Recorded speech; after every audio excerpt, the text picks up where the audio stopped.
Well, during the Olympics, it's pretty obvious, really, to say there's going to be lots of people. The issue is, people say how many. It doesn't really matter how many. What matters is how they move around Westminster and which bits of Westminster they're going to be in. And the odd 1,000 or two, and again it sounds obvious, wouldn't make much difference. We're used to a lot of people, 500,000 people a day anyway come through Westminster. But if we're talking about a significant number above that, and we are, how will we cope? Well, the way that we're going to be coping is with our partners, the Met Police, Royal Parks, the GLA from the Mayor's office leading, the West End businesses, our residents and communities all play a part in this to help us all discharge our responsibilities, which are a safe and successful Olympic period. And in doing that, the services that we provide normally will have to carry on. So we're working really hard in the background to identify when and where those services can happen, and some of those will have to be modified. Some of those will need to be made at different times of the week rather than the day.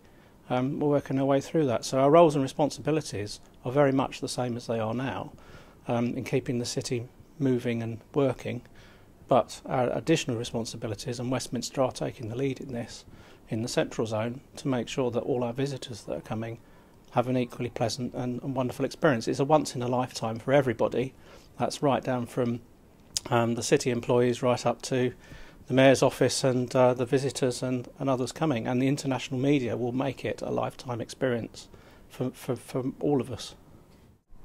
Well, to find out the detail of that, we've got a governance structure in the City Council. It's a 2012 board which meets regularly with the senior management, leads for planning, for licensing, for the environmental, street management, adult and children's service. The full range of city services are represented on that at a senior lead level.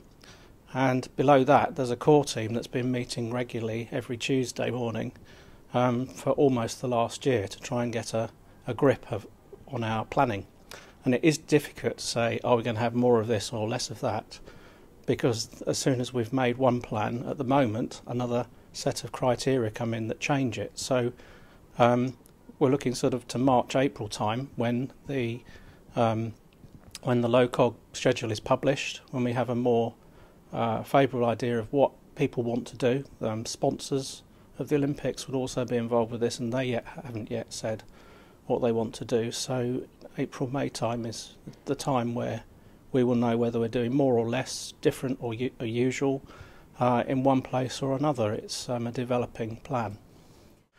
The aim is, first of all, to make sure that relationships with these thousands of people in the central area planning team are held and kept, so that we understand how each other work and we can put on bigger and better things in the future.